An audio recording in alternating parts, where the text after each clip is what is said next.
Hello everybody, just before I get into the video, I'm going to show you today's speech from our dear leader, two-tiered Kia, who has shown his true colours, I think, over the last few days. I'll let you listen to what he has to say, and then we'll get on with talking about events that have been transpiring throughout the last 24 hours. No doubt, those that have participated in this violence will face the full force of the law. The police will be making arrests, individuals will be held on remand, charges will follow, and convictions will follow.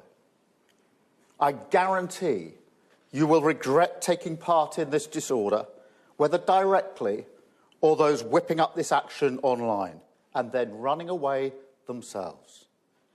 This is not protest.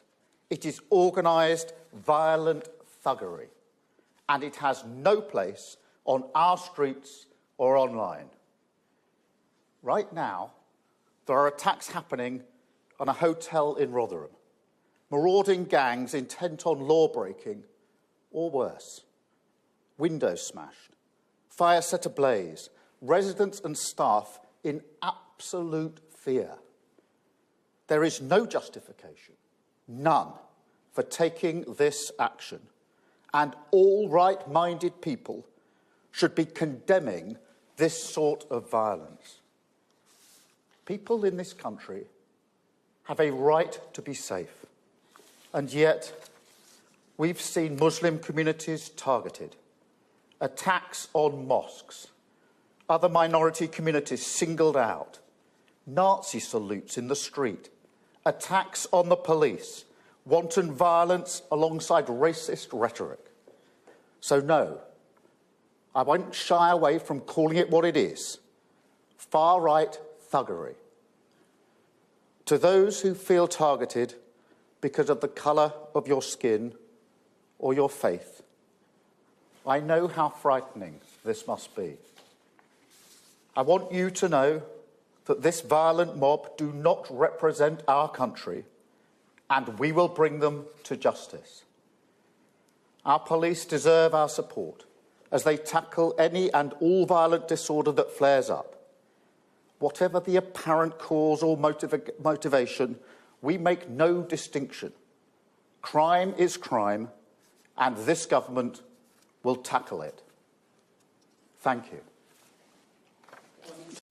So firstly, I just want to say, we'll get into that speech in a minute, but what has been happening is absolutely shocking. I mean, the worst thing I've seen today is a mob trying to set fire to a hotel. Now, you'll have seen in the thumbnail, though, that I posted a front page from a news article nearly 10 years ago now, relating to Rotherham, which is where this hotel has been burnt down. I'm in no way suggesting that what happened in the past justifies the hotel being burnt down. Absolutely not. I completely do not condone it, just to be very, very clear with that. Although what I will say is I find it completely unsurprising that this is happening when you have a town where so many people have been harmed by immigration and by the particular community of the Pakistani Muslim community there. Now, that isn't to say it's the entire community, far from it, but it is a sizable minority there who have caused so much heartache and pain to the people of Rotherham. And then to have the hotel filled up with asylum seekers, illegal immigrants, refugees, whatever they are, whoever they are, I think it doesn't really matter at this point. I'm just not surprised that the people of the town are actually venting the frustration and their anger on being let down for decades at the hotel. Now, with the speech in hand, I think the first mistake Keir's making is he's absolutely in no way trying to figure out what the underlying issues are here. He thinks that he can arrest his way out of this, and I don't think he can. I really, really think they're making a strategic mistake, and I think it's doomed to fail. I think they absolutely have no idea what to do. We are seeing a complete and utter breakdown of law and order, where rival mobs are now forming. There's gangs of Muslim men who are also roaming around certain towns, where the police are now trying to tackle them. We've got gangs of obviously white people roaming around. This is this is really a culmination of partly in the last 10 years of white people being told that they're the devil and that they're evil and that we need to worship at the altar of minorities and forgo all our sins for empire. We've been told that ethnicity and identity does matter, and this is obviously what's happening from that. Like I say, we've also had things like with the industrial scale rape of overwhelmingly white working class Anglo-Saxon girls by predominantly, although not exclusively, but predominantly Pakistani, Bangladeshi heritage Muslim men. But not only has that happened, it's estimated that it could be up to 1 million girls who were affected by that, by the way, just to be clear of the scale of it. The state and the institutions, now we're not just talking the police, but we're also talking things like schools, social services, care homes, NHS, local NHS workers, nurses. We're covering these things up. Lawyers, counsellors. You know, the level of corruption of the cover-up of these crimes is on a magnitude that people actually can't believe when you first tell them. It's even believed that maybe even Gordon Brown and Tony Blair could have also been aware of it. But it was also things like as well that the girls were classified as being co-conspirators in the crimes when they were the victims, and that the police would arrest the victims if they tried to make a complaint to the police, and the victims' families as well would be arrested for racism and for trying to incite racial tensions, because the police would rather have done that than have dealt with the crimes themselves. So again, this absolutely does not surprise me, all this anger that's happening. We also have problems with things like a lot of these foreign-owned shops that we see around towns where they're kitted out with all brand new stuff, where these are actually money laundering outfits, but these businesses receive grants from the local councils to open these businesses as well, whereas people like myself don't receive any money.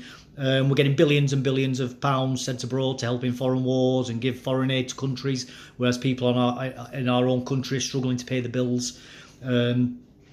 We could go on and on and on about this. You know, I mean, even in Blackpool, where there's been rioting yesterday, there's a hotel on the seafront there which is full of, I think they would call them asylum seekers or refugees, and directly opposite it, there's homeless people sleep.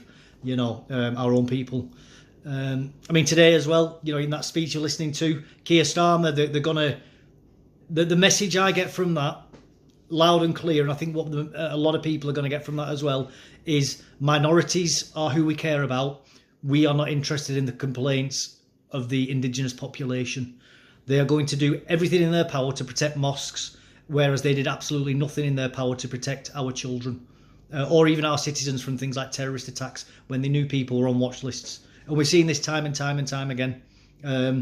How many times have we heard from on the news, this person was known to the security services, this person was known to the security services, this person was known to the security services, and lessons will be learned.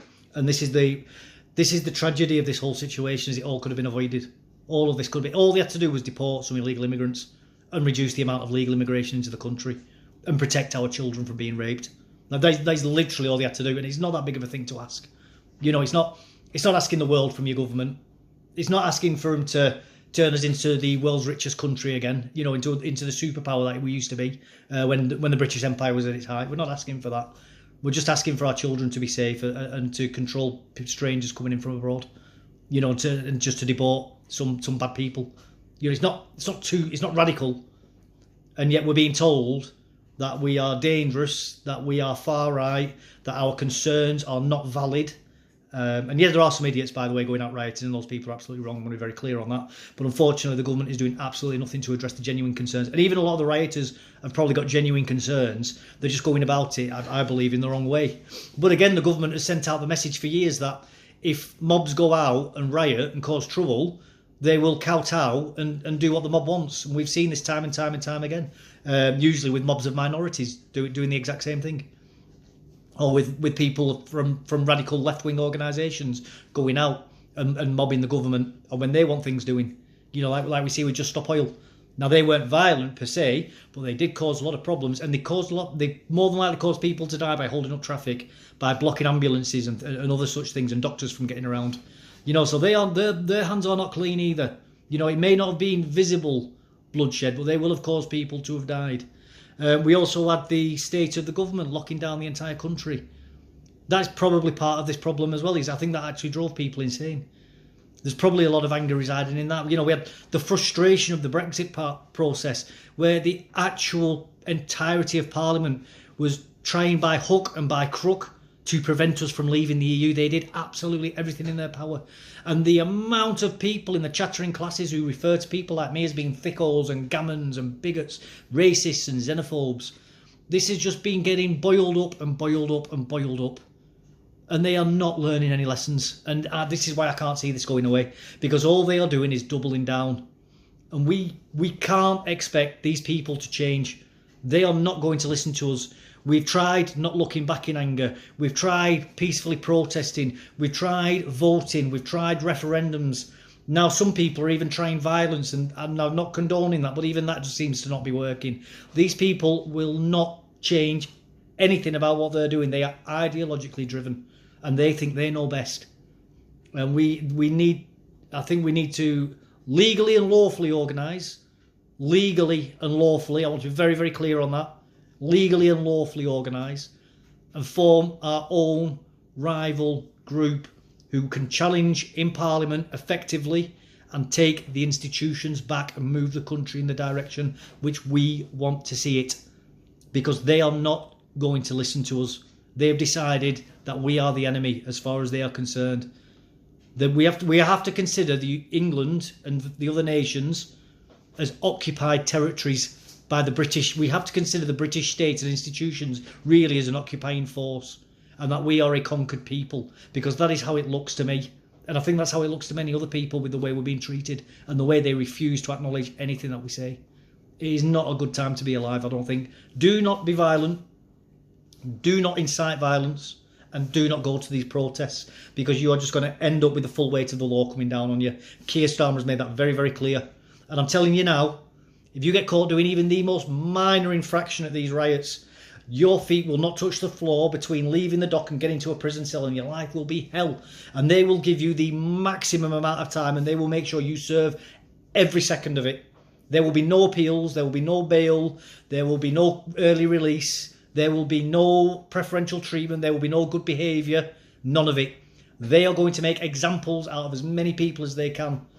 I just don't think it's going to work though. I think this is going to keep getting worse, and it's crazy. It is absolutely crazy. And the government have made it very clear which side they are on, whose side they are on. They have made that abundantly clear to all of us.